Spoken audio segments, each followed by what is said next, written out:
Amados de Deus, amados do Pai, estamos retornando para dar início ao nosso bate-papo de todos os dias, de segunda a sexta-feira, sempre às 17 horas, com um novo convidado e abordando um tema relevante para os nossos dias atuais. E hoje nós teremos a presença do nosso irmão Marco Quaresma. E estaremos aqui num bate-papo cujo tema é família, lugar de encontros e desencontros. Estamos esperando o nosso irmão estabelecer conexão para que possamos iniciar aqui a nossa conversa, o nosso diálogo, e aí possamos buscar juntos esta edificação, porque uma vez sendo edificado, nós também edificaremos tantos quanto o Senhor permitir. Vamos aguardando aqui a conexão. Nós tivemos já uma semana abençoada, uma segunda-feira abençoada, com o nosso pastor Valdec, nos trazendo aqui um testemunho de ordem familiar, famílias edificando famílias dentro de um propósito maior de Deus. A família é um propósito de Deus, você crê nisso? Louvado seja Deus por isso. Ontem nós tivemos o nosso pastor Neemias Júnior, pastor que nos trouxe uma visão escatológica, uma visão realmente dos acontecimentos do advento dos últimos dias, tais como o arrebatamento da igreja, que é de suma importância, e o advento da grande tribulação, os juízos de Deus e a segunda vinda de Jesus Cristo Messias. Uma visão panorâmica do plano escatológico, e que nos trouxe uma edificação maravilhosa. Mas agora vamos dar continuidade essa semana, ainda teremos mais outros encontros com outros irmãos, e estaremos juntos aí sempre de nível relevante para os nossos dias, focando num propósito de edificação da minha e da sua vida. Aguardando a conexão com o nosso irmão, nosso amado pastor Marcos Quaresma, já foi acionado. Só aguardar um pouquinho essa conexão. Louvado seja Deus. Aleluia, meu pastor. Boa tarde, pastor Júlio. Opa, boa tarde. Uma tarde abençoada. Isso, fique à vontade. E aí já aproveita e me fala como é que está o áudio, como é que está o vídeo, está chegando bem? Sim, eu estou lhe vendo bem, estou lhe ouvindo bem. E você? Para mim também está ótimo. Okay. Eu até acredito que está sendo uma das melhores transmissões, né? Porque eu tive alguns problemas nas anteriores. Sim. A de ontem só ouvi o áudio do irmão o tempo todo. Não consegui a geração da imagem dele. Não dá nem para entender isso, né? O áudio sai perfeito, mas a imagem você não consegue a geração. Mas amém. Tem horas que a conexão fica deficiente, porque muita coisa vai acontecendo. Meu irmão aí, Rendel, entrou lá de Fortaleza, olha aí. Glórias a Deus. Entrou também mais uma Rendel. Isso, seja muito bem-vindo. Nos ajude interagindo, nos ajude com as suas colocações e perguntas pertinentes. Hoje é um tema abrangente, a gente não vai esgotar o assunto. Eu iniciava aqui, pastor, usamos aqui como texto de ponto de partida, o texto básico, lá em Gênesis 2:24, que nós temos a seguinte afirmação, que deixará o homem a sua casa, né? E ele se unirá à mulher, os dois formarão uma nova família. Então, eu estava falando com os irmãos aqui que família é propósito de Deus. Deus instituiu a primeira família. E de lá para cá, nós estamos atravessando gerações, passando por culturas diferenciadas, mas a família ainda permanece como uma instituição dentro de um propósito maior de Deus. E o tema hoje é sugestivo, porque ele fala família, lugar de encontros e desencontros. Mas antes de nós começarmos naquilo que propriamente dito interessa, e nos envolve, porque falar de família é falar de cada um de nós, né? Da nossa origem, da onde nós viemos, aonde nós estamos. Exatamente. E aonde nós continuaremos. Louvado seja Deus por isso. Aí eu gostaria que o irmão ficasse à vontade para fazer a sua apresentação e aproveitasse o ensejo para nos auxiliar orando, a fim de que o Espírito Santo de Deus possa tomar conta desta tarde, do nosso bate-papo, venha nos inspirar e venha também tocar corações de pessoas que precisam ser alcançadas e certamente estarão conosco aqui, em nome de Jesus. Fique à vontade, meu pastor, é um prazer tê-lo aqui, desde já. A casa é sua, se é possível falar que a casa é virtual, né? Fique à vontade. Isso.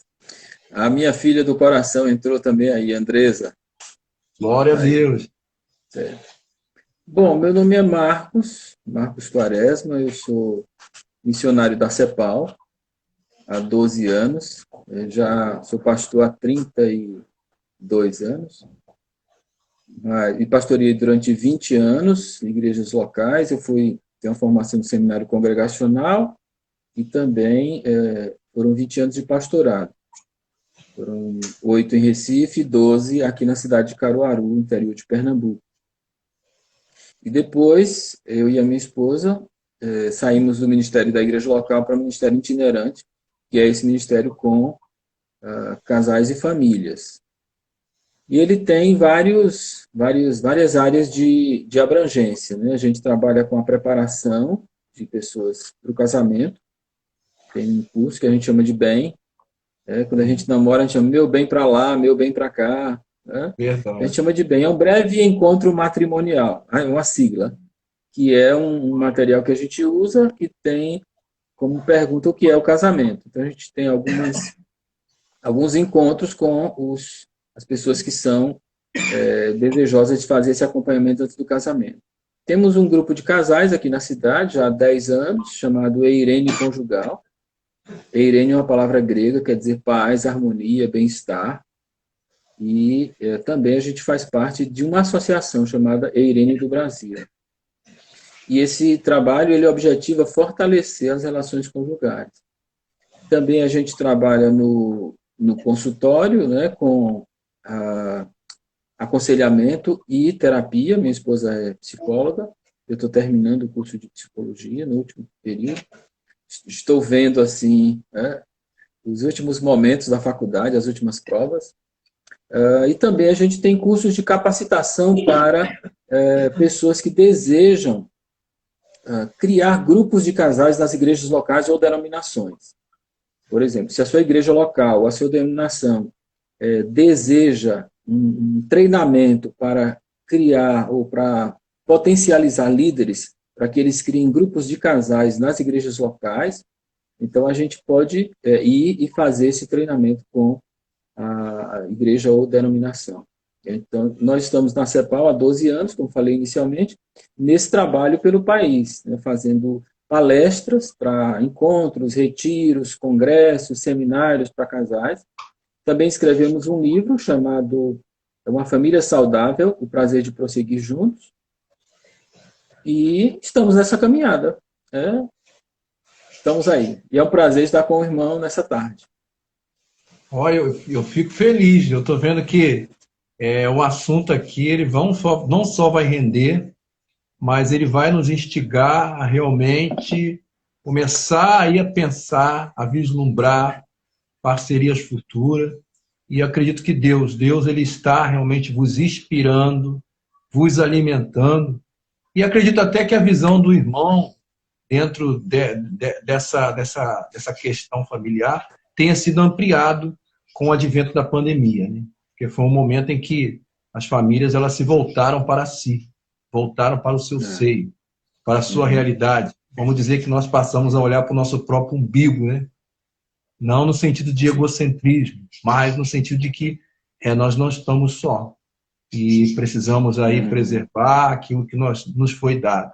Mas, meu pastor, fique à vontade, eu vou pedir ao irmão que faça uma oração para a gente iniciar, para que nós possamos começar. Nossos irmãos já estão chegando, estão participando, seja bem-vindo. Entraram mais 2 irmãos meus aí, o Eberson e o Rendel. Aliás, o Rendel já estava, né? O Eberson e o Hermani. E entrou um amigão também aí, né? Entrou Eliakim também, Eliakim. Sim, Eliakim, é isso. A gente estava numa reunião nesse instante, né, na faculdade. Meu grande amigo Eliakim, parceiro, né? de faculdade e de ministério também. É um companheiro precioso. Precioso. Glórias a Deus. Aleluia. Pode ficar à vontade de fazer oração, pastor. Senhor, te agradecemos por esse momento que o Senhor nos proporciona, termos essa conversa via internet, essa conversa online. O Senhor nos aproxima de uma forma que a gente nem consegue perceber a dimensão dos seus planos, dos seus projetos. Encontrar o pastor Júlio nessa tarde, mesmo que nunca tenhamos nos encontrado pessoalmente, fisicamente, mas nós temos plena certeza que o teu Espírito nos une, o Espírito Santo do Senhor. Ele nos faz encontrar nessa tarde, conversar sobre esse tema, sobre essa matéria tão delicada, ao mesmo tempo tão importante para as nossas vidas, que é a relação familiar, os nossos encontros e os nossos desencontros. Pedimos que o teu Espírito possa, de alguma forma, encontrar espaço nos nossos corações e também nas pessoas que estarão participando desse momento. Oramos gratos em nome de Jesus. Amém. Amém. Aleluia. Meu pastor, eu não tenho assim, eu não vou me espelhar no ponto de partida. Nós citamos assim, o versículo de Gênesis, como a primeira família instituída por Deus, o autor da criação. Mas nós sabemos que de lá para cá, nos nossos dias atuais, que é a nossa realidade, as famílias elas começam numa formação realmente em meio a muitos encontros e desencontros, principalmente na questão do sexo, né? Na questão educacional, o homem é criado de uma forma totalmente oposta à mulher. E às vezes se juntam culturas diferentes. Então, se o irmão desejar, sentir a vontade, começar a partir daí, ou da forma como o irmão desejar iniciar, fique à vontade, sinta-se, como eu falei, a casa virtual é sua a partir de agora.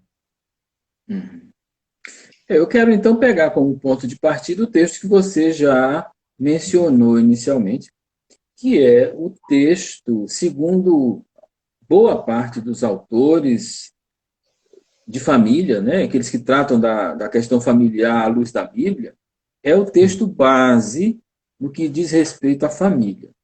Na verdade, esse texto ele é citado 4 vezes na Bíblia e os autores comparam esse texto como o alicerce da família, como se todos os outros princípios relacionados à família na Escritura, eles estivessem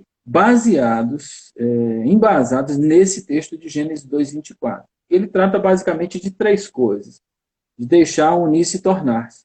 Inclusive, esse é o texto que a gente trabalha na preparação das pessoas para o casamento, porque ele é a base. Por exemplo, ele é citado aí em Gênesis 2:24, mas lá em Mateus 19 e Marcos capítulo 10, o evangelista Mateus e o evangelista Marcos, eles registram esse mesmo texto assim de forma semelhante, mantendo os mesmos verbos, deixar, unir-se e tornar-se, como que Jesus falou, e então eles registraram.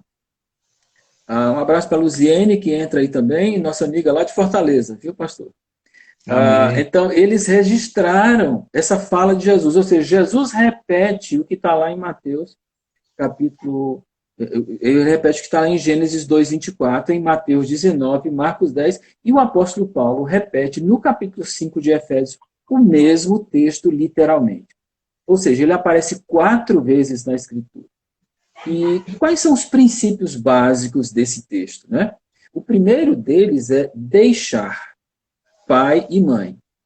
E eu lembro que uma vez a gente estava jantando com o Jaime Kemp aqui na cidade, e aí ele me perguntou assim, quais são os maiores problemas, ou qual é o maior problema familiar aqui na região, né? Na cidade de Caruaru e na região.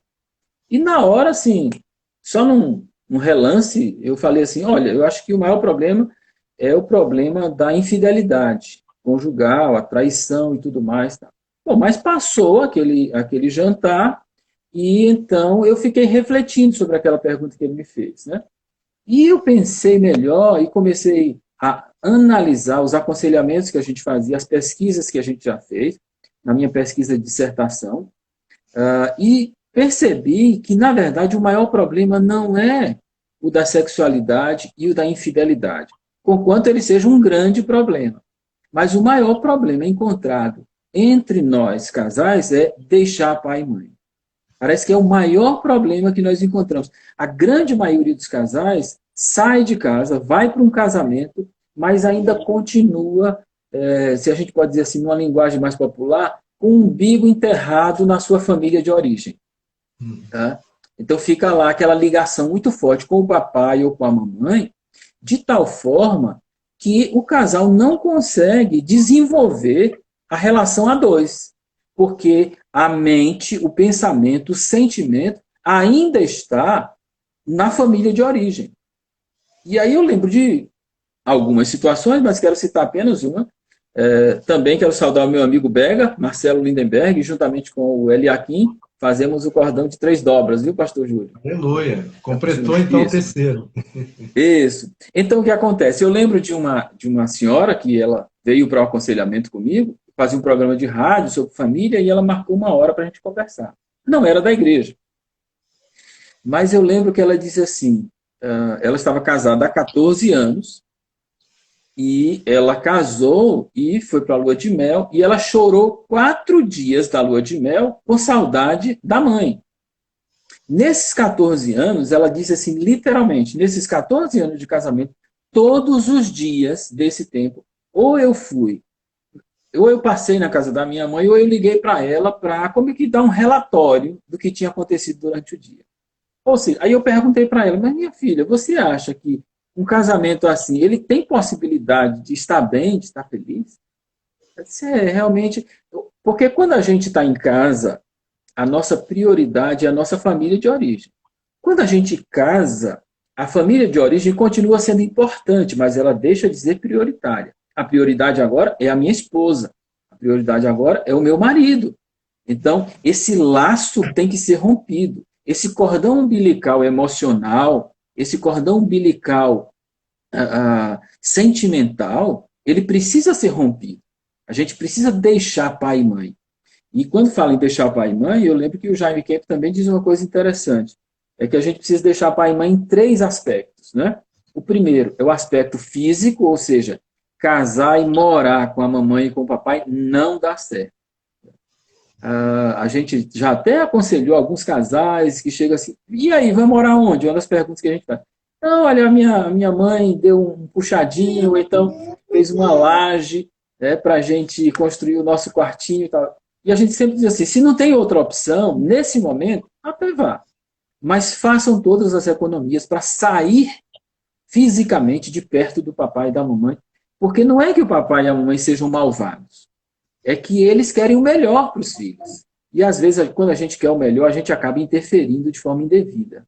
Né? Então, a segunda coisa que ele diz é deixar emocionalmente. Ou seja, casar e ficar dizendo, feijão bom era o que a minha mãe fazia. Né? A carne gostosa, o tempero que a mamãe fazia, aquilo é que era uma carne gostosa. Fica fazendo comparações. O meu pai é que me abraçava assim, calorosamente. Você não conversa comigo, você não me abraça, você não me cheira, você não me trata bem. Fica o homem ou a mulher fazendo essas comparações com a família de origem, isso é extremamente danoso para o casamento. E o terceiro deixar, que ele cita, é o deixar financeiramente. Por quê? O que acontece? Quem investe financeiramente em alguém ou em algum projeto, sempre se acha no direito de também dar opinião. Não é verdade? Então a gente acha, porque eu estou investindo dinheiro aqui. Então, o casal precisa, de alguma forma, fazer as suas continhas, juntar as suas moedinhas, fazer os seus cálculos, para que possa, de alguma forma, ficar livre, independente financeiramente do papai e da mamãe. Então, para mim, pastor Júlio, nesse olhar, nesse um pouco de experiência que a gente tem, esse é o ponto X da questão no que diz respeito às nossas relações conjugais. Não é o único, como repito, né? Mas esse é um dos pontos muito importantes. Quando a gente continua dependendo de alguma forma, quando a gente não larga a casa do papai e da mamãe, então a gente vai ter possibilidades menores de desenvolvimento. Então, esse versículo ele fala inicialmente sobre isso. Depois ele diz unir-se, esse casal vai se unir à sua esposa, né? Esse unir-se, literalmente no hebraico, quer dizer colar, cimentar. De vez em quando a gente faz um exercício com os casais. Ou aqui, os casais que a gente trabalha, ou os casais que a gente vai para palestras por aí afora. Quando cada um vai entrando, a gente entrega uma folha de papel e um pouco de cola branca, né? Aí pede, olha, passa a cola na sua folha de papel e prega uma na outra e deixa aí no cantinho. E pronto, deixa lá. E a gente faz a reunião e tal, tal. Quando termina a reunião, diz, agora cada um pegue as folhas que você colou. Depois que pega essa folha, então a gente pede o seguinte, agora tente separar essas duas folhas. O que é que vai acontecer, pastor? Com essas duas folhas coladas, né? Essas duas folhas coladas com cola branca e que ficaram um tempinho secando ali. Se esse casal tentar arrancar essas folhas, o que é que vai acontecer? O que é que você acha? Vai rasgar, né? Vai rasgar, né? Quando a Bíblia fala de unir, ela está falando sobre isso. Por isso que os divórcios são tão dolorosos. Porque os divórcios nos rasgam. Os divórcios nos machucam. Eu lembro de uma experiência, eu estava no gabinete uma vez e chegou uma senhora para conversar, e ela não tinha marcado, ela passou e eu estava lá, e ela entrou, e nós começamos a conversar um pouco, ela perguntou, o senhor sabe de onde é que eu estou vindo agora? Eu falei, não, né? Eu estou vindo da assinatura do meu divórcio. E eu perguntei, como é que foi lá? Ela disse, foi a caneta mais pesada que eu já segurei na minha vida. Eu achei aquilo tão forte, tanto é que eu guardo até hoje essa frase, essa expressão. Ou seja, os divórcios, eles rasgam as pessoas. É impossível sair de uma relação conjugal sem marcas do outro. Ninguém sai. Essa imagem, essa ideia, esses comentários que a gente escuta assim, de vez em quando, pessoas dizendo assim, mas eu terminei com e o meu ex é o meu melhor amigo, a minha ex é a minha melhor amiga. É muito difícil isso acontecer.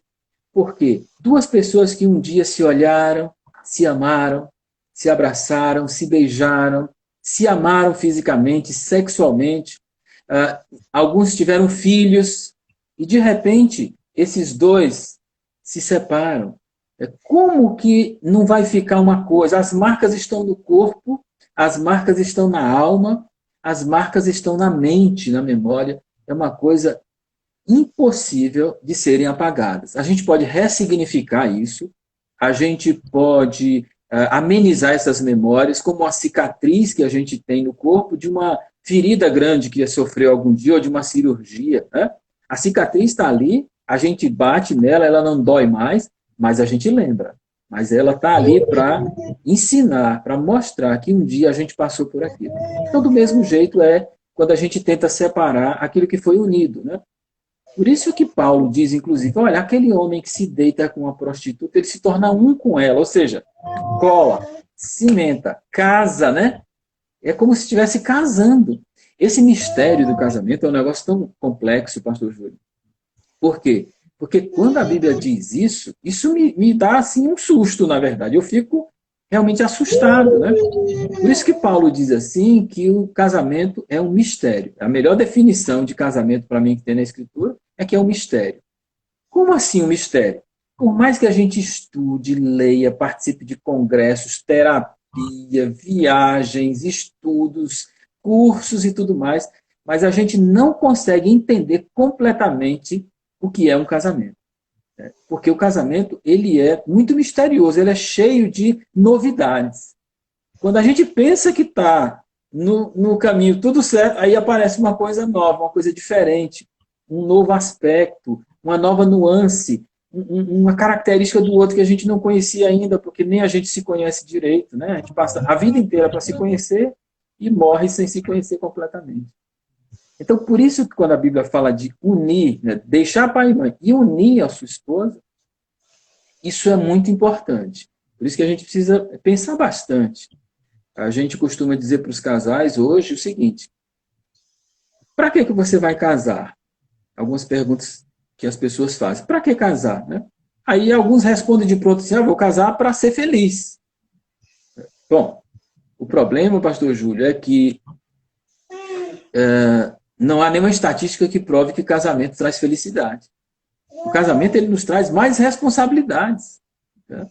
Aí o outro diz, não, então você não casa para ser feliz, você casa para fazer o outro feliz. E aí então vem uma outra pergunta. E quem é que pode fazer o outro feliz? Será que eu posso fazer o outro feliz? E o Dostoiévski, que é o Fyodor Dostoiévski, ele dizia num dos seus livros que o homem tem um vazio existencial dentro de si do tamanho de Deus. E só Deus pode preencher esse vazio. Nenhuma amizade forte, por melhor que ela seja, nenhum casamento pode preencher o vazio que existe dentro do homem, a não ser Deus. A não ser Deus. Então, essa expectativa que algumas vezes alguns homens colocam de que as mulheres vão trazer a sua felicidade. Essa mulher é uma maravilha, maravilhosa, ela vai me fazer feliz. Ou então aquela mulher diz, esse é o homem da minha vida, ela vai me fazer feliz e tal, tal. Mas nenhuma pessoa pode fazer a outra feliz. E eu lembro de um pastor que ele tinha essa percepção de que ele casou para fazer a mulher dele feliz. E ele trabalhava e corria, ia para lá e para cá e tal, fazia um monte de coisa. E um dia ele, de muito trabalho, ele cuidava da casa, cuidava do jardim, cuidava do carro, cuidava da família, não deixava faltar nada. E ele entrou em casa e viu a esposa assim um pouco desanimada, né? E ele disse, mas querida, eu faço tudo para lhe fazer feliz e eu não vejo você feliz. E sabe o que ela disse, pastor Júlio? Ela olhou para ele e disse, querido, antes de casar com você eu já era feliz. Eu não tenho expectativa de que você me faça feliz, porque homem nenhum pode fazer uma mulher feliz e vice-versa. Então, para que a gente casa? Ou por que a gente casa? Nós devemos casar porque nós já somos felizes. Isso nos remete ao terceiro ponto desse texto que você citou, que foi Gênesis 2:24. Deixar pai e mãe, unir-se à sua esposa e os dois se tornarem uma só carne. Aí sim, né? Os dois vão se tornar uma só carne de que forma? Pelo menos em 3 áreas. Na área cognitiva, na área afetiva e na área física. Né? A área cognitiva é aquela coisa da telepatia. Já ouviu falar nisso, né? A telepatia, essa coisa assim. Tá? É aquela coisa que a gente, de repente, está na conversa com o outro, aí você pensa alguma coisa e a sua esposa abre a boca e diz o que você pensou. Ué, como é que pode isso? Porque os dois estão se tornando um, cognitivamente, telepaticamente. Isso não é mágica, tá? Isso não é bruxaria, nada disso. Isso é ciência. As nossas mentes conseguem se comunicar de alguma forma. A segunda forma é a forma afetiva. Quando um sofre, o outro sofre. Quando um se alegra, o outro também se alegra. Quando a gente começa a sentir o sentimento do outro. Isso é se tornar uma só carne com aquela pessoa.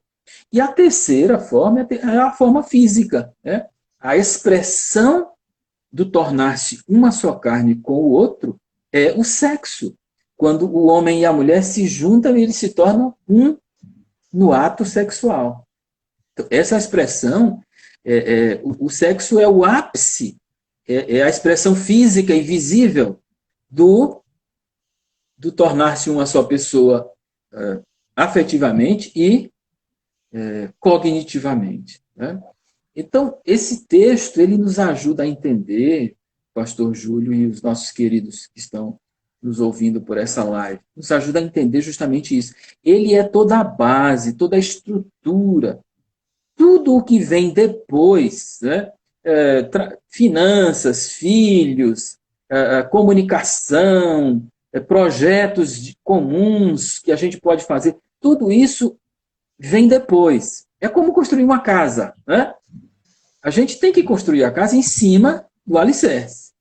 A estrutura, aquele alicerce que tem as pedras, inclusive o alicerce é a parte mais feia da construção. Já prestou atenção a isso? O alicerce é aquelas pedras grandes, elas não são bem cortadas, elas são cortadas de forma aleatória. brita, cimento, ferro, papa, se joga lá embaixo. A parte mais bonita é a do acabamento. Né? Que quer colocar uma cerâmica, quer colocar um azulejo, quer colocar um papel de parede, quer colocar um detalhe aqui e acolá, uma mesa bonita. Mas tudo isso que está em cima só se sustenta se tiver um alicerce feio. Feio, né? Que é a parte mais bruta da construção. Mas é a parte que sustenta. Se a gente construir a casa sobre a areia, como Jesus diz no Sermão do Monte, quando vierem as chuvas, os rios subirem e os ventos soprarem, essa casa vai cair. Essa casa vai ruir. Essa casa vai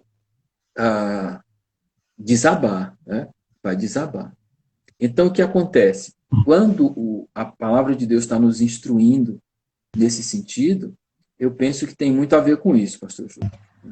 E é deixar, unir-se e tornar-se. Deixar papai e mamãe, não é que eles não sejam mais importantes, são, e a gente continua amando até o final da vida, mas o olhar agora precisa ser outro. O olhar precisa ser para a esposa, o marido, os filhos, aquela nova organização familiar, aquela nova família. Né? O unir-se, ou seja, está cimentado, está colado. Né? A gente se cola um ao outro.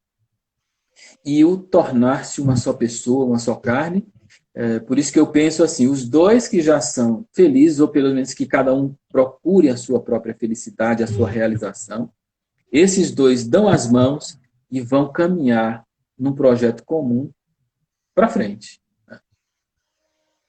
A gente tem encontrado muitos casos, pastor, e eu até acredito que o irmão deve ter tido experiências aí realmente impressionantes nessa área.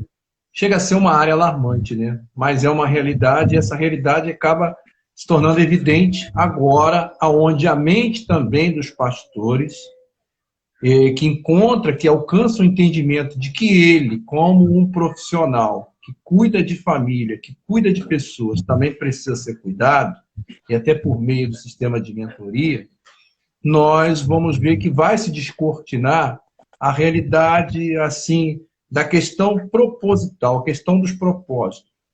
Nem sempre as pessoas conseguem se unir com propósitos comuns aos dois. Na verdade, o ser humano ele vive em busca desse reconhecimento, né? Eu acho que é uma necessidade nossa como existência de ser reconhecido de alguma forma. E nesse reconhecimento, nesse ser reconhecido, a gente traz a reboque a nossa historicidade, a gente traz a reboque os nossos projetos, nossos planos, aquilo que almejamos, aquilo que desejamos, enfim. Eu já encontrei situações, e a gente vai encontrar, vai continuar encontrando, a gente vê que casais eles se unem por similaridade. Por exemplo, doutor geralmente casa com doutora, se une com doutora. E pastores, a gente tem tido problemas nesse sentido. Eu até costumo falar, olha, você, de repente, acreditou que não nasceu para ser esposa de pastor. Mas aí você acorda agora e vê que Deus fez algo na vida dos dois, não é? E hoje ele é um pastor. E aí? Você está pronta? É o seu propósito de vida, ser esposa de pastor? Você assimilou isso? Então, esse choque, eu estou trazendo especificamente para pastor, porque é uma área que permeia, que a gente sabe que faz parte do nosso universo, os irmãos devem ter tido experiência dentro dessa área, mas a gente sabe que se estende para toda a sociedade. Essa situação, pastor, como vocês têm encarado, de que forma que vocês têm orientado, e realmente é uma coisa que tem se repetido com frequência? Olha, eu penso que as similaridades elas podem ajudar. Elas são são características que podem ajudar e muito. Né? Eu lembro de um amigo meu que ele foi trabalhar entre alguns missionários que estava havendo uma crises conjugais, numa equipe de missionários, numa outra missão, acho que em outro país até. Esse amigo meu, psicólogo e tal. E ele começou a tratar daqueles casais. E entre aqueles casais, o casal que tinha menos crise, não é que ele não estava em crise, porque às vezes a crise da equipe, do grupo, acaba afetando todo mundo, mesmo aqueles que não estão em crise, né? Mas eu lembro de um comentário muito rico que ele fez, que foi o casal que estava menos afetado era o casal que tanto o homem quanto a mulher ele sentia o chamado missionário. Os casais que tinham mais crise naquela equipe eram os casais que um tinha convicção do chamado e o outro tinha dúvidas sobre o chamado. Então, eu penso assim, é um dos elementos importantíssimos que a gente, inclusive, conversa com os casais antes do casamento. É muito importante que haja similaridades. Para mim, isso é o que a Bíblia chama de jugo desigual ou o jugo igual. O que é um jugo desigual? Nem sempre é porque vamos supor, você colocou isso aí, né? Médico casa com médico, doutor com doutor, tal. Isso é uma coisa muito boa, porque quando um chegar em casa, por exemplo, contando os seus problemas do trabalho, o outro vai entender muito melhor. Por quê? Porque o outro tem uma experiência semelhante. Isso não quer dizer que pessoas que tenham experiências profissionais ou ministeriais diferentes não consigam se entender. Tá? E qualquer exercício, né, trabalho de aconselhamento, terapia, ou mesmo um diálogo bem aberto, pode facilitar isso daí. O que eu quero dizer é o seguinte, que quando a Bíblia fala em julgo desigual, ela está falando sobre essas desigualdades de propósitos. Um quer ir para um lado, o outro quer ir para o outro. Né? Então, por isso que a relação homem-mulher é também chamada, um dos nomes que a gente dá à relação homem e mulher no casamento é relação conjugal. O que é uma relação conjugal? É uma relação que os dois estão debaixo do mesmo jugo. Né? Os dois estão debaixo do mesmo jugo. Existe um jugo igual. Né? O jugo, por isso que tem uma série de coisas, talvez merecesse assim, uma outra live sobre isso, né? Mas esse desentendimento sobre o papel do homem, o papel da mulher, não, o homem é isso, o homem é aquilo e tal. Eu já fiz uma live dessa só para homens lá de Cuiabá, né, Mato Grosso. Mas às vezes a gente fica querendo definir posições, querendo definir tarefas, querendo definir ações. E eu sempre pergunto para os homens, quando a gente vai conversar sobre isso, faço a seguinte pergunta: me diga o que é que você não pode fazer dentro do seu casamento. O que é que um homem não pode fazer dentro do casamento? E tem uns engraçadinhos que dizem assim, ele não pode lavar a louça, ele não pode lavar roupa, ele não pode varrer a casa. Mas aí eu pergunto assim, e você é cotó, meu irmão? Né? A não ser que você esteja faltando uma perna ou um braço em você, por que você não pode lavar a louça? Por que você não pode varrer a casa? Por que você não pode lavar o banheiro? Por quê? Só existem duas coisas, na minha forma de ver, que um homem não pode fazer dentro da relação conjugal. É engravidar e dar de mamar. Engravidar e dar à luz, né? E dar de mamar. Porque isso é da biologia feminina. Eu sempre digo, o resto é negociável. Tudo é negociável. Né? Por quê? Porque o jugo é igual. Os dois deixam papai e mamãe, se unem um ao outro, e vão seguir o seu caminho, o projeto.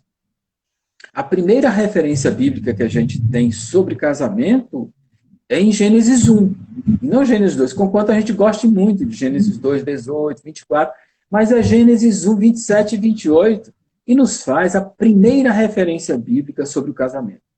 E lá em Gênesis 1, 27 e 28, temos três coisas importantíssimas, né? Que para mim, assim, é o projeto piloto. Quando Deus pensou no casamento, ele pensou inicialmente nessas três coisas. Tanto é que está em Gênesis 1.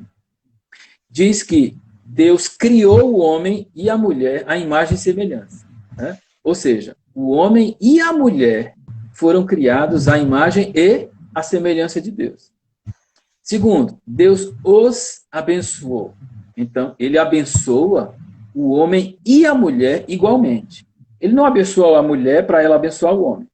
Nem abençoou o homem para ele abençoar a mulher. Ele abençoou os dois iguais. Né? E terceiro, Deus dá ao casal, né, o Gênesis 27 diz muito claramente, 28, e lhes concedeu o poder sobre a terra criada. O poder de administração da casa. poder de cuidado da casa. Ou seja, a responsabilidade de cuidar da casa, da nossa família, é do homem e da mulher em parceria, juntos, né? Tirando as tarefas biológicas, o resto tudo a gente pode fazer, tudo um homem pode fazer dentro de casa. Então, muitas vezes, eu penso isso, sabe, pastor Júlio, nesse sentido, de que, às vezes, o que acontece? Sim, aí onde foi que isso mudou? Como foi que a gente começou a pensar diferente? Foi quando houve o pecado, né? Quando, Gênesis 3,16, né? O homem e a mulher pecam, e uma das coisas que Deus diz lá no verso 16 é: o teu desejo, em muitas dores darás à luz a filhos, e o teu desejo será para o teu marido, e ele te governará. E começa a confusão, né? Aquela relação que era igual, por causa do pecado, ela se distingue agora. Então, só que, eu costumo dizer assim, o que Deus criou e o pecado deformou, o Evangelho restaurou. Não é isso? O Evangelho vem para restaurar tudo aquilo que ficou maculado, manchado, estragado, danificado pelo pecado. Então, se a relação homem-mulher originalmente era assim, e com o pecado ela ficou assim, o Evangelho vem de novo para fazer assim. Por isso que lá em Gálatas 3:28, Paulo diz: em Cristo não existe mais nem judeu nem gentio, não existe mais escravo nem livre, não existe mais homem nem mulher. Em Cristo todos são iguais, né? Em Cristo todos são iguais. Então, por isso é importante, voltando à sua pergunta, essas similaridades. É muito importante que o casal, antes de casar, ele possa se unir com o máximo de similaridades possíveis. Por quê? Porque as diferenças elas vão aparecer naturalmente na relação. Quando esse casal começar a conviver, as diferenças vão surgir. E se existirem mais diferenças do que igualdade ou similaridades, então as situações e as dificuldades serão muito maiores. Né? Muito maiores. Então, eu admiro, por exemplo, casais casais, assim. Eu e minha esposa, por exemplo, a gente casou e veio estudar no seminário em Recife, né? A gente saiu de Fortaleza para estudar em Recife. Há muitos casais que são assim, pastores e a esposa está junto ali, pegada mesmo no ministério com ele, como também há outros que a esposa, antes de casar, como o caso que você citou aí, às vezes o chamado acontece depois do casamento. Então, esse casal vai precisar de uma negociação muito maior para se adaptar a esse novo momento do que aquele casal que anteriormente já decidiu isso, já fizeram um acordo antes do casamento. Então, eu penso que as similaridades, elas são uma riqueza dentro do casamento do que as diferenças, né? Ótimo. O irmão citou, quando nós voltamos um pouquinho realmente na história, a gente vai ver que o próprio Senhor se encarregou de redimir esse casal. Momento depois da queda, automaticamente Adão buscou um culpado. Às vezes isso também tem atrapalhado as relações, porque por instinto, agindo de forma instintiva, sem muita reflexão, o homem ou a mulher, ou ambos, buscam assim um culpado para aquilo que não deu certo. Quando deveria buscar junto a solução e se alegrar naquilo que dá certo também, porque às vezes nós comemoramos muito pouco que dá certo. E isso nos ajuda a criar vínculo, né? É comemorar. E às vezes a gente dá tanta ênfase àquilo que dá errado, e procurando justificar através do erro. Foi você, foi que errou em determinado momento. E Deus, o que ele fez? Ele vai e redime os dois, e sacrifica ali o cordeiro e dá a eles vestes novos. Isso. Uma nova vestimenta, né, para o casamento, ou como seja, uma nova oportunidade, que o Evangelho vem realmente solidificar isso. É interessante também outro dado, nós somos inspirados muito em apóstolo Paulo. Os historiadores afirmam que ele foi casado, outros afirmam que não tem assim um consenso sobre se teve ou se não teve. Há alguns indícios de que poderia tanto ter sido solteiro quanto ter tido um casamento anterior. Mas a forma como Paulo explana, como Paulo fala, tanto dos deveres do homem, quanto dos deveres da mulher, quanto dos deveres dos jovens, dos filhos, é uma coisa tão profunda que a gente sente que há uma revelação de Deus ali. A gente sente que, se não for a Deus inspirando Paulo, de forma alguma ele poderia definir, com tanta riqueza de detalhes, aquilo que é uma realidade hoje nos nossos lares, no seio familiar. E diante dessa realidade, assim, nós temos, infelizmente, vivido situações onde o fruto justamente dos entendimentos e do não entendimento tem sido casais que estão procurando edificação, orientações em lugares, em pessoas, em conselheiros que realmente não têm a experiência, não é o caso de Paulo, mas que não são inspirados. Isso talvez atrapalhe, meu pastor, não saber buscar essa orientação, não saber se informar a respeito dessa fonte, não buscar realmente uma base dessa fonte. Isso, em algumas vezes, pode atrapalhar mais do que ajudar. Antes de falar, eu quero mandar 2 abraços, um para Tati de Eliakim, e para o meu caro amigo Rodrigo, lá de Brasília. Olha aí, o Rodrigo entrou. Abração, Rodrigo. Deus te abençoe. O pastor Israel também entrou aí, o pastor Gerson Costa também entrou aí, 2 pastores. Olha só, muita gente boa, né? Eu não conheço todos, mas os que eu conheço, eu estou aqui observando, né? Meu irmão de novo aí, Rodrigo, um abraço para vocês. Sim, sem dúvida alguma, se a gente tiver assim, um olhar psicológico da história, né, pastor Júlio, a gente pode entender que muitas vezes a gente procura aquilo que a gente deseja. A gente está sempre procurando o que deseja. E algumas vezes a procura já é assim para resolver, ou pelo menos sedimentar, carimbar uma coisa que já está, de alguma forma, sendo desenvolvida lá dentro da alma, dentro do coração. Não resta dúvida que grupos de casais, a gente de vez em quando escuta, por exemplo, casais lá do nosso grupo, alguns dizendo assim, poxa, se não fosse esse grupo, eu já tinha me separado há muito tempo da minha esposa, né? Eu já tinha chutado o pau da barraca, como se diz popularmente. Então, quando a gente quer, a gente realmente busca, a gente vai atrás, a gente investe tempo, recursos, energias, leituras, conselhos, busca um, busca outro, não deu certo em um, corre para outro, até a gente ter a percepção completa de que já fez tudo aquilo que podia fazer. Porque algumas vezes acontece também, pastor Júlio, de a gente ficar tentando insistir em situações que são irreversíveis. Né? Ficar tentando insistir em situações, é como se fosse assim, o dedo está necrosado. Né? Se o dedo está necrosado, eu não posso ficar insistindo que ele continue no meu corpo. Ou ele é tirado, ou então ele vai estragar o resto do corpo. O que é que eu estou querendo dizer com isso? Estou querendo dizer o seguinte, que algumas vezes a mulher nos procura, ou o marido nos procura, ou até o casal nos procura. Mas um já está decidido a não continuar. Ele já teve outras aventuras, ela já teve outros amores, os corações já estão separados lá no íntimo, né? E às vezes é só para dar uma desculpa.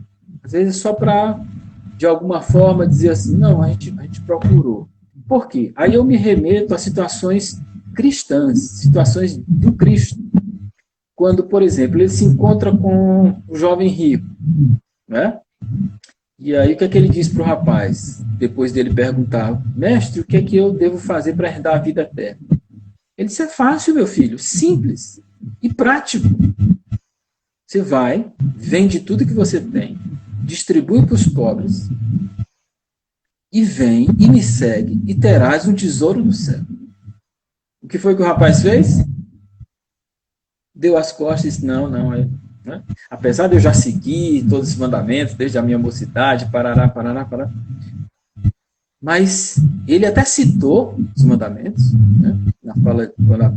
Diante da pergunta de Jesus, mas ele não queria.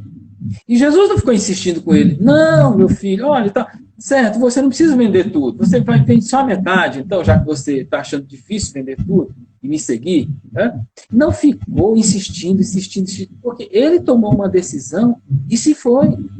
E é o único momento que a gente encontra nos evangelhos, daquele encontro com Jesus, daquele rapaz, e acabou. Então, eu costumo dizer, pastor Júlio, o seguinte, que ninguém fica do mesmo jeito ao se deparar com Cristo. Ninguém sai do mesmo jeito. Ou sai melhor ou sai pior. Ninguém sai igual da presença de Jesus de Nazaré. Muitas pessoas saíram melhores, e muito melhores. Dos 12 que ele escolheu, 11 saíram muito bem. Saíram muito bem. Mas um se saiu péssimo. Né? Outros, Pedro até teve recaída, teve quedas, negou e tudo mais, mas ele se recuperou. Ele aproveitou a oportunidade que foi dada por Cristo. Eu comparo essa relação de Jesus com Judas e Pedro, também trazendo para dentro desse tema do casamento, é que algumas vezes, quando uma pessoa quer, ela faz todo esforço, ela se arrepende, ela chora, ela vai atrás, e que foi o caso de Pedro. Quando Jesus olha para ele, ali o homem se desmanchou, ele chorou, ele pede perdão, e Jesus pergunta, você me ama? Ele diz, eu te amo. De novo, eu te amo. De novo, Pedro, você me ama? Te amo. Né? Então vai e cuida das minhas ovelhas. Aquele homem se recuperou. A relação dele com Jesus se recuperou assim, de uma forma fantástica. Né? Mas Judas não conviveu. Ele viu os milagres, ele tomou a ceia com Jesus. Jesus chamou ele de amigo. Jesus deu todas as chances e oportunidades possíveis que alguma pessoa pode ter. Mas ele não queria. E aí é o mistério, né? É o mistério da graça, é essa discussão eterna, teológica, que eu já parei de discutir se é livre-arbítrio ou predestinação. Eu passei 30 anos discutindo isso. Falei, Senhor, não dá mais para mim não, porque eu não tenho mais paciência para ele. Seja como o Senhor achar que é. Então, assim, existe esse mistério no casamento, que algumas pessoas realmente não querem mais. E não adianta ficar naquele casamento só machucando o outro. Homens que batem nas mulheres. E eu sei de colegas, pastores, pastor Júlio, que as mulheres vão conversar, dizer, meu marido está me batendo. Eles, não separe. Fique lá. Então, como é que a gente pode administrar uma situação dessa? Não é uma situação fácil. Porque qual é o menos nocivo? Né? É aquele casal se separar ou aquele homem continuar batendo naquela mulher até, muitas vezes, matar. Eu e minha esposa, uma vez, uma senhora, que também, ela não era da igreja, mas ela foi através do programa de rádio, e ela chegou lá, uma jovem senhora, seus 30 e poucos anos, um rosto bonito, o cabelo longo aqui, mas o cabelo muito mal cuidado e tal. E quando ela entrou no gabinete, eu percebi que o cantinho da boca dela aqui estava cortado. Né? E a gente continuou conversando. E daí, no meio da conversa, ela disse, meu marido bate em mim. Ele já chegou a bater em mim de corda. E a gente conversou, ela chorou muito e tal.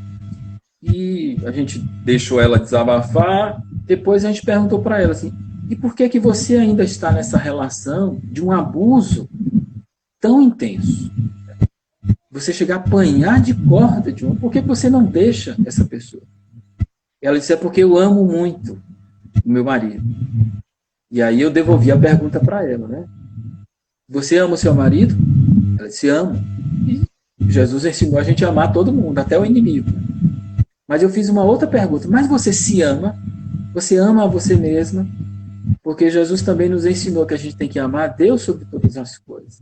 E ao receber esse amor, a gente transbordar nesse amor para o próximo. Amar o próximo como a nós mesmos. Então, muitas vezes, essa relação de abuso, ela precisa ser devidamente tratada. Agora, é verdade, pastor Júlio, que alguns conselheiros estimulam a separação, que o problema pode até ser resolvido, que o casal ainda tem possibilidade de diálogo, que o casal ainda tem possibilidade de um renovo, um recomeço. Mas eu lembro que eu já fiz terapia de casal durante alguns anos com a minha esposa, né? E teve um terapeuta que eu disse, Rosélio, não vou mais não vou mais esse cara. Toda a vida que a gente chegava lá, ele dizia assim, sim, mas vocês querem ficar juntos ou querem separar? Vocês querem ficar juntos ou querem separar? Eu não vim aqui para separar, né? Eu não quero separar de jeito nenhum. Né? E eu também não estou disposto a pagar para alguém perguntar se eu quero ficar. Não, se eu estou aqui, é porque eu não quero fazer isso. Então, foi uma experiência muito interessante. Realmente, há alguns... E, normalmente, isso acontece, pastor Júlio, com muitas pessoas que, assim, já desistiram do seu casamento, às vezes já estão no segundo casamento, né? Existem muitos profissionais da área de psicologia que algumas vezes podem fazer isso, né? Isso é que a gente chama de psicologia, às vezes, de projeção. A pessoa não se trabalhou bem e ela fica projetando sobre o outro o seu sofrimento e acaba estimulando o outro a separar, né? Então, quando a gente quer, a gente realmente vai atrás e, na grande maioria dos casos, dá certo, né? Porque, às vezes, é só uma boa conversa que resolve a situação, né? Uma conversa aberta. Mas quando um dos lados não quer, e aí a gente tem um estudioso chamado John Gottman, que ele estudou casais durante 20 anos. Estudou 2.000 casais durante 20 anos. E ele disse que tem 4 coisas que estragam o casamento. É a crítica, o desrespeito, a defensividade e, finalmente, ele chama de indiferença ou muro de pedra. É quando chega no silêncio. Por isso que a gente costuma dizer assim, enquanto há briga, há esperança. O maior problema é quando para de brigar, quando a briga para. O silêncio tumular, o silêncio do cemitério invade a relação do casal, aí é o lugar dos mortos, né? O silêncio do cemitério. Amém. Nós devemos ter aqui, eu acho que eu estou contando aqui, a gente deve ter uns 3 minutos ainda para encerrar. 3? Nós começamos. Deve ter de 3 a 5 minutos, porque nós começamos, eu dei uma saída e voltamos. Uhum. É como o irmão falou, esse tema ele é muito abrangente. Falar de família, nós não conseguimos fazer nenhuma introdução, porque nós sabemos que é um campo fértil e que não se fecha nunca, porque famílias se formam, famílias geram outras famílias, e aí vem problemas a reboque, a cultura influenciando, propósitos. A gente costuma afirmar que Deus une pessoas por propósitos. Mas a gente sabe que tem aquele outro lado, como nós citamos aqui, de pessoas que vieram do mundo, que foram redimidas, e que elas nem sabiam o significado do propósito, ou sequer que existia um propósito para elas dentro do plano da existência. Mas se identificaram com isso. Então nós, com toda certeza, pastor, vamos ter muito ainda a falar. Acredito aqui que já estou ensejando aqui um novo encontro, e o projeto do irmão é um projeto realmente maravilhoso, porque eu vejo a importância do papel do mediador, como eu vejo hoje despontando no cenário que estamos vivendo, o papel do líder mediador, aquele líder mais mediador do que propriamente dito, assumindo a figura, a persona, característica das referências de liderança que nós temos aí, e que são usadas na maioria dos segmentos. Não é fácil ser pastor mediador, não é fácil ser líder mediador, não é fácil ser conselheiro mediador. Existe uma área agora que é a filosofia clínica, que eles chegaram à conclusão que quanto menos o terapeuta inferir, quanto menos ele influenciar, quanto menos ele interromper, mais deixar a pessoa à vontade. E justamente esse é a questão, até onde vai interferir, até onde vai deixar à vontade, saber o limite. E acredito que a experiência que os irmãos acumularam ela é de suma importância, por isso eu já estou projetando aqui, quem sabe, no próximo encontro. Até 28 segundos. Então eu quero aqui agradecer a vossa participação e vamos estar em contato. Possivelmente a gente vai estar, amados de Deus que aí estão nos acompanhando, marcando uma segunda live, a gente não ficar no meio. Pastor, o seu finalmente. Tem 10 segundos fazer o quê? Só agradecer. Um abraço para todos, então. Muito obrigado. Que Deus abençoe as famílias de todos.